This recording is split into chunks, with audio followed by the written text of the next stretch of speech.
Hi, everyone. This is Dr. Macedonia.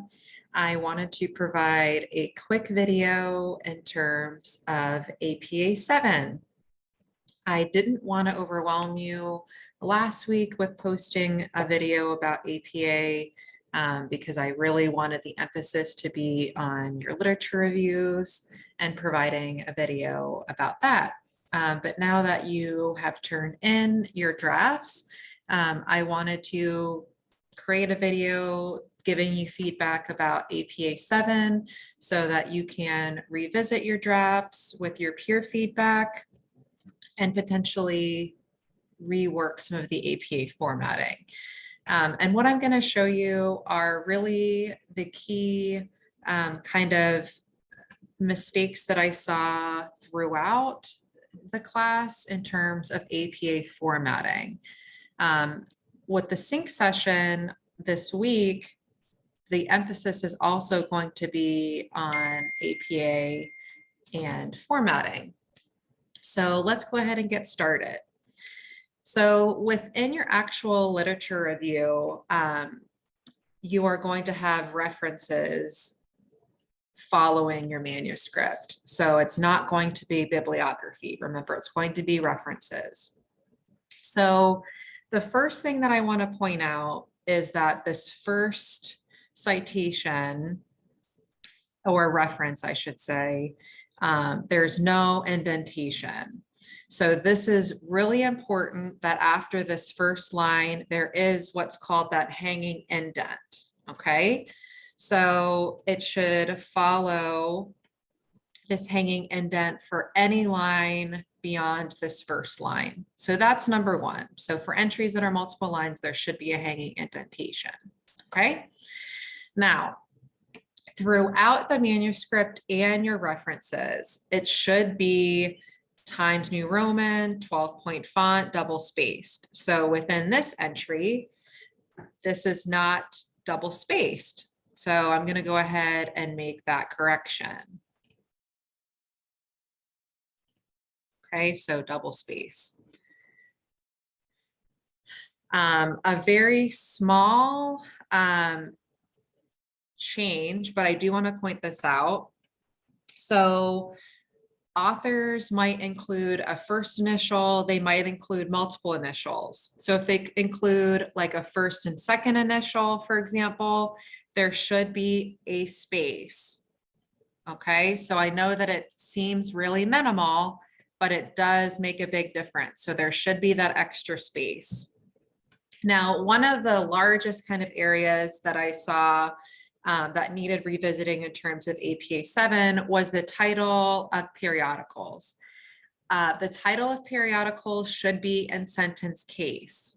So that means that only the first letter of the title should be capitalized. Now, in this next reference, you see that I also highlighted this. If there are colons in a title, for example, the first letter following that colon should be a capital as well. So I'm going to go ahead and go back and change this to sentence case. Okay. And also I want to point out too, that following that hanging indent, that some of you capitalize the first letter. And sometimes I know that that's not on purpose. Sometimes I know that that's just because of how the spacing might work. So for example, it might capitalize and. So you're just going to, again, change that to sentence case. Okay. For this next one, okay.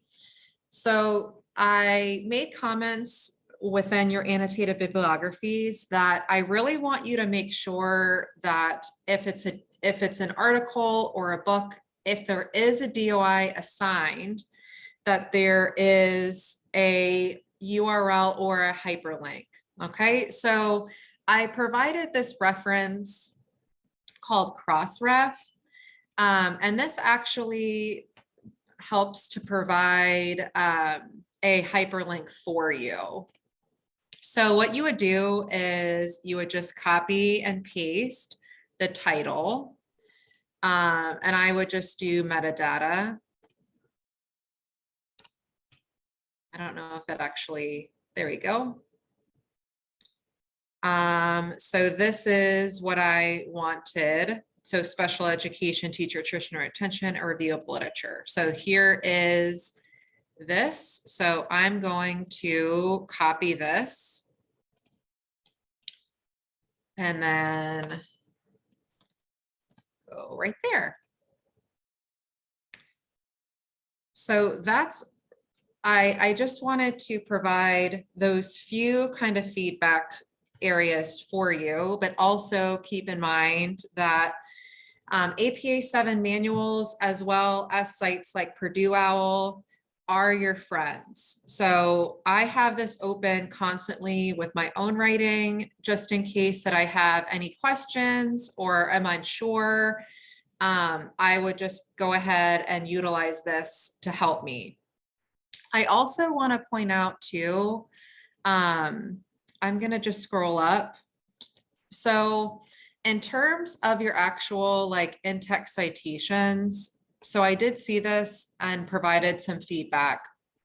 So if you have like a citation that has more than 2 authors, you would use et al. And you could do this in parentheses. So if it is in parentheses, you would do et al. You do period, comma, and then the year.